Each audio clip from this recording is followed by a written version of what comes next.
All right, we just wrapped up our first hour, Yes. well, hour and a half, the 4:30. Can't yes, forget about that. absolutely. That show. Are you all right? show. Are you okay?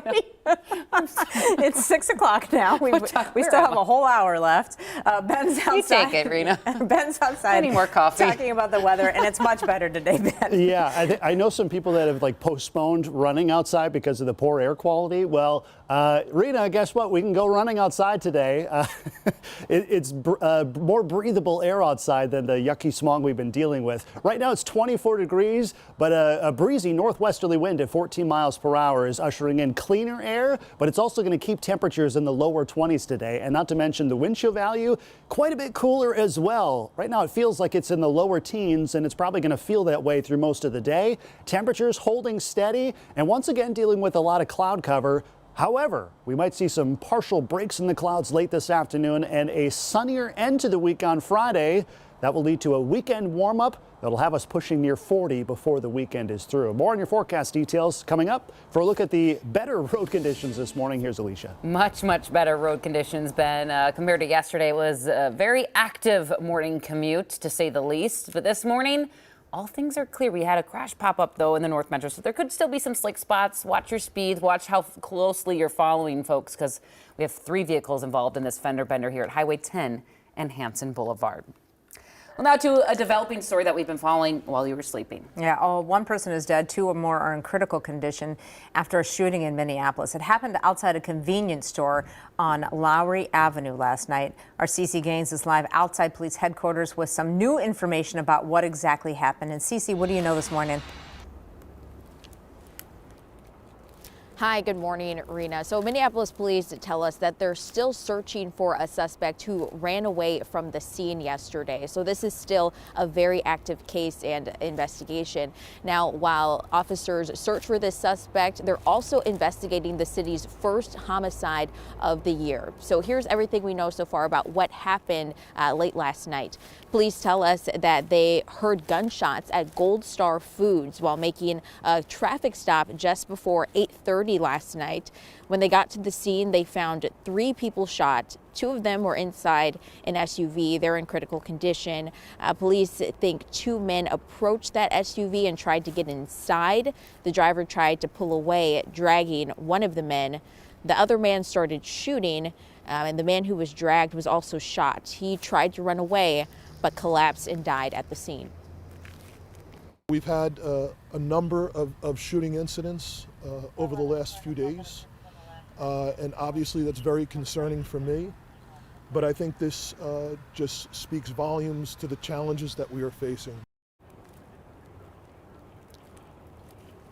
And as you mentioned earlier, the man and the woman who are inside of that SUV, they're waking up in the hospital in critical condition this morning, still waiting on an ID from the medical examiner about the person who died. Back over to you. All right, CeCe, thanks for that report. Well, new this morning, look at some new video. Part of the rooftop on the Northrop Auditorium on the U of M campus has collapsed. We've just learned from the U that Northrop Building, the Church Street Garage, and the Northrop Garage will all be closed until structural engineers can take a look at the damage. We'll get you an update on that situation just as soon as we learn more. This morning, more than 24 hours after an FAA system outage at airports across the country, air travel is still trying to recover. It has caused more than 9,000 delays and hundreds of cancellations nationwide. And Jen has been tracking how things are actually looking this morning. Hi, Jen. Yeah, hey, and the good news is at MSP, at least, things are looking much better. As of now, only 1 flight delayed at MSP. That's not the case everywhere, though. I want you to take a look at this. Here's some of the biggest airports impacted by these problems. So we've got Newark on the East Coast, Atlanta, Seattle, Los Angeles, all having problems. This ongoing issue causing some delayed flights, canceled flights, all because of this. Here's what's going on. The FAA says there was a corrupted file which caused issues with something called the Notice to Air Mission System, or NOTAM. So pilots need that system to fly because it gives them vital information. The corrupted file affected both the main system and the backup system. As of now, the FAA says there is no reason to believe this was a cyber attack. Former pilots say this is a strange situation, and while the system is back up and running, experts say these delays could last a while. I've been a pilot a little over 53 years, and I have never that I can remember heard of the NOTAM system being down. It's a first. But it wouldn't surprise me if we see this stretch on for at least another day, if not through the end of the week. So there's talk among people in the travel industry that it's time to upgrade our air infrastructure, but there's a reason that hasn't been done yet. So we're going to dive into why that is coming up in just 30 minutes. And of course, we have to mention the Southwest fiasco. What was just a couple weeks ago that people were dealing with all the headaches out of that. So it's just been kind of a messy couple of weeks. Still dealing with trying to find their luggage there. What's interesting too, Canada actually, their system went down 2 hours after our system went down. So I feel like there's something we're missing. It's we're here. unrelated as of right now, but it's just this strange kind of coincidence. What the heck's going on? Same day, yeah. All right, Jen, thanks for that report. Well, a few hours, members of Minnesota's Uber and Lyft Drivers Association are gathering at Minneapolis City Hall. They're going to be rallying as the city council is getting ready to propose a new policy for drivers. That policy is expected to provide the strongest protection for rideshare workers in the country. If passed, the measure would help keep drivers safe, expand their basic rights, and implement stronger protections around pay and insurance. This morning, big changes are coming to public transit in the Twin Cities. It could mean more people will have access to other parts of the metro like they've never had before. Good morning, I'm Danny Spiewak, where there's going to be expanded bus access from downtown St. Paul to Woodbury with several stops in between in East Metro cities such as Maplewood and Oakdale. This is part of the Gold Line expansion from Metro Transit, which is expected to be fully up and running in 2025. Minnesota lawmakers have another heavy schedule today with reproductive rights, driver's licenses, and tax relief taking center stage. In a few hours, the House is set to hold its third and final hearing on a bill that would write some reproductive rights into state law. If it passes, the bill would protect access to abortion and contraceptives.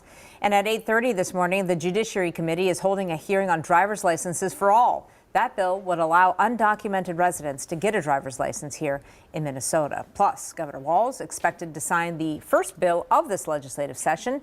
It will provide tax relief for Minnesota students and businesses. That bill passed yesterday with bipartisan support. The governor says it will bring Minnesota up to date with federal tax policy.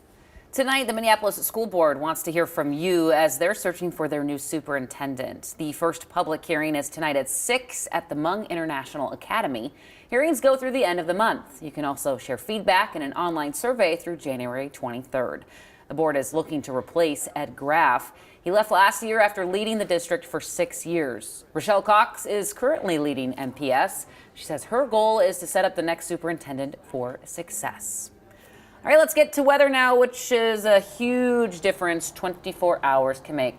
On the left side of your screen, that was yesterday's nasty commute.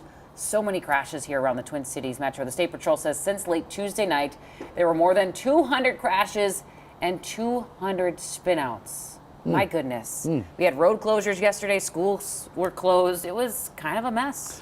Yeah, and it was such bad timing with that freezing rain happening during the overnight hours, so that left very little time for road crews to lay salt down to help clear out that ice. But by mid-morning, things really cleared up rather quickly, and we are not looking at those big travel headaches today like what we saw yesterday. One thing that is changing today is our improving air quality. The air quality alert has been allowed to expire. A gusty northwesterly wind has picked up, and that is pulling in much cleaner air. Notice all the green dots in north central and northwestern Minnesota. That will be giving us reason to breathe easy today. As we wrap up the week tomorrow, it'll be brighter, so still cloudy today, but more clearing as we head into Friday, and a mild and overall quiet weather weekend is in the forecast.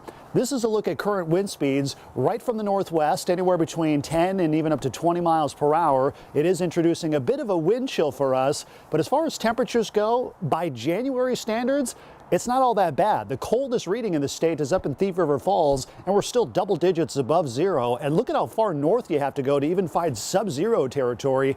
Churchill, I believe that's Manitoba, is at 8 below right now. And the overall trend over the next week and a half or so will continue to be warmer than average temperatures. This is the 6 to 10 day outlook, January 17th to the 21st. A lot of red on this map, especially across the eastern half of the U.S. We are expecting warmer than average temperatures And for what it's worth, we have yet to dip below zero during the entire month of January so far. And in the last 30 years, there's only been two Januaries where we did not record a sub-zero temperature. This month has a chance of being number 3. Here's the temperature and wind chill map for today. You can see temps holding steady in the lower 20s. The wind chill value near 10, 11 degrees, so noticeably cooler than the last couple of days. And you might notice a few renegade flurries outside this morning, but nothing's going to be impacting those roads, which is good news. Seasonal weather the next couple of days, then a big warm up heading into the weekend, a slight chance for a light wintry mix as we head into Monday, MLK Day. Alicia and Rena? Ben, thank you. Well, this morning, Californians are getting ready for another round of storms. Yeah, in less than 3 minutes, we're getting an update on rescue efforts as, unfortunately, the death toll is rising there. Plus, there's a new push to update the warning labels on alcohol, the disease people want recognized on the bottles lining store shelves.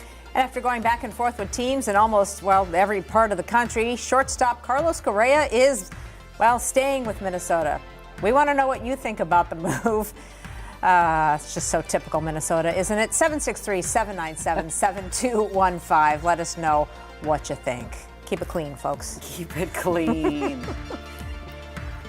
Swear. 15 years of storytelling, hundreds of videos, all in one place. Land of 10,000 Stories, the complete collection. Rewatch your favorite stories or use the interactive map to find new stories across our state. Go to care11.com/land